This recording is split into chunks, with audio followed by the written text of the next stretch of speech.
What's going on, everybody? I am about to break down my Euro USD trade setup that I took this morning that ended up planning out to a 1 to 12 RR, 120 pips. It was a really good move, but it took some effort for me to actually execute this trade. And I'm going to go step by step on how I was evaluating this analysis off of Euro USD. And this actually started from FOMC. All right. So let's go ahead and clear this right quick. Let me just go back, turning on sessions on London, New York, and Asian. Obviously, of course, you guys know that I trade only New York session. And around this time, let's back up since I think it was like yesterday. Right. So we have, let's see, 12:30 right here. Of course, we was waiting for FOMC, right? And usually on FOMC, you might have like, a big old push up or down, depending on interest rates, depending on Fed's talks, and whatever is going on politically, right? Now, at this time, I was looking for buys just because of the simple fact that I was actually fundamentally traded, but at the same time, I know that every single time something fundamentally happens, that was pretty big, especially FOMC, it tends to aim either for a weekly low, a weekly high, daily low, daily high, respect that area, and then reverse. Now, was I looking for a reversal trade? Not necessarily. I was looking for it was a mixture of technical analysis and fundamentals, and I just went with a crucial supply trade. Okay, so Euro USD for me was definitely a supply trade. All right, so we look at, during Asian session, it was definitely bulling up, and I had to come to think that, okay, if the market is bulling up, right? I was looking at the 4-hour time frame.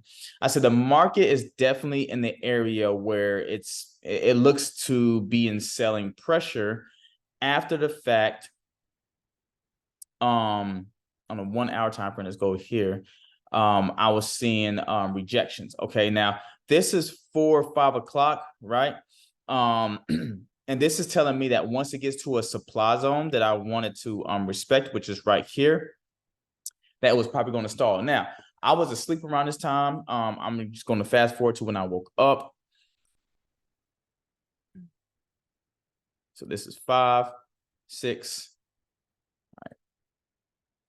7 o'clock. All right. So once I saw this doji candle, guys, if you pay attention to this doji candle right here, once I saw the doji candle, right, and I saw the inverted hammer, and then I saw the rejection, those are 3 keys at my supply zone.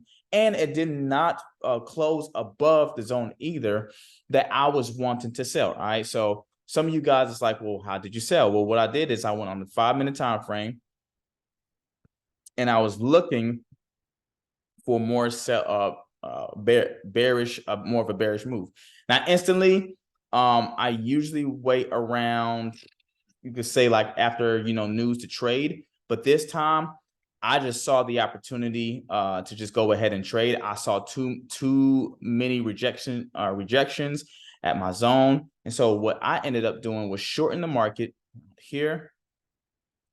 I put my stop loss literally right above this area, because listen, guys, the market was creating, of course, you could say a head and shoulder, right?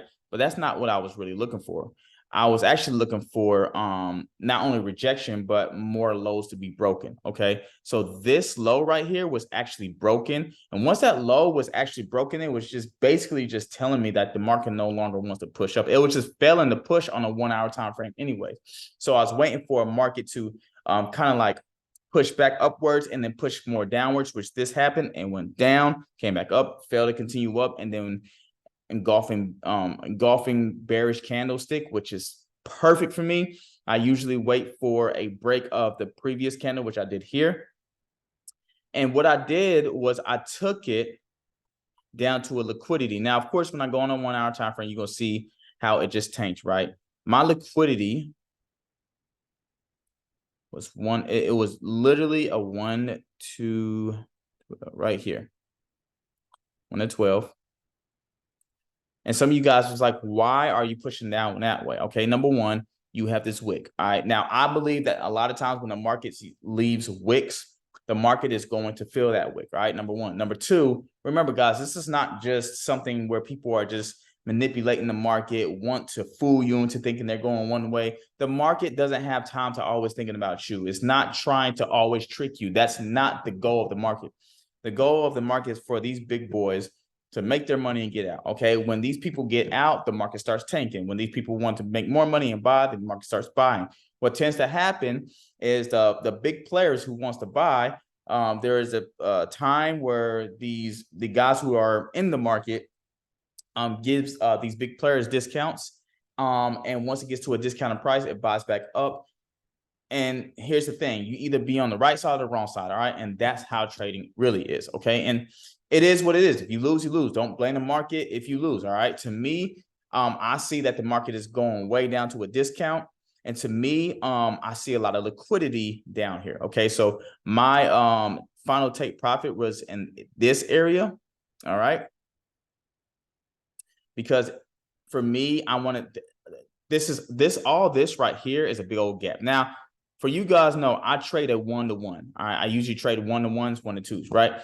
But the reason why I swung on this trade, number one, is I'm doing another funded account challenge, and I just love doing funded account challenges, of course. And I really want to stack up to having bigger accounts every single time I withdraw, right? Number two, this right here is nothing but a big old gap, right? There's not been any retracement and there's liquidity down here. All right. So once I realized that there's liquidity to be grabbed, the rest just happened right there. Went straight to my take profit. One of my friends was like, where are you holding at? I told him exactly where I'm holding at. I didn't chop out. And guys, this is what it means to have confidence. This is what it means to have confidence in your strategy and knowing where you want to take profit at. Now, is this going to happen all the time? No, but guys, after interest rates I think there was a BP hike of 25, knowing that the market, of course, their main goal is to cool inflation. Yes, you're going to see a decline in the US dollar. But the next day, my mom was like, okay, they just did an interest rate hike. The market is about to boom at some point, sometime.